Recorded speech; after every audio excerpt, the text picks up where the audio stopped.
Hello অর্থপাটি, welcome to Imran blog. তো দেখতে পাচ্ছেন ইজি বাইকের একটা ব্যাক চেসিস আমি লাগাচ্ছি। দেখা এই যে এইখান থেকে যে চেসিসটা আসে ব্যাক চেসিস এটাই।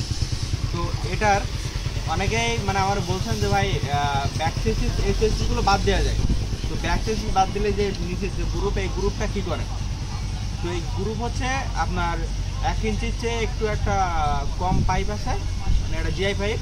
ওই পাইপ দিয়ে মানে যেটাই বুশ খাটবে আর কি, যেটাই বুশ খাটবে সেরকম পাইপ এখানে বসাইতে হবে। ডিল করে এখানে বসাই দিলে মনে করেন যে গ্রুপ হয়ে গেল, এনে চিন্তা নাই, দিয়ে একটা পাইপ বাদ দিয়ে দিয়ে সহজ হিসাব। ব্যাক চেসিসটা আমি এটা বললো যে কাস্টমার বলতেছে যে ব্যাক চেসিসটা আমার পুরো নতুন করে দেয়। তো আমার কাছে সব কিছু মাল আছে, দেখেন আমি দেখাই। এটা আছে বক্স পাইপ আছে, এটা আমার পুরো নতুন বানাইতে হবে, ঠিক আছে?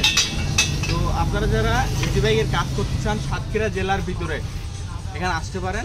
এটা হচ্ছে সেকেন্দারা। Bye bye.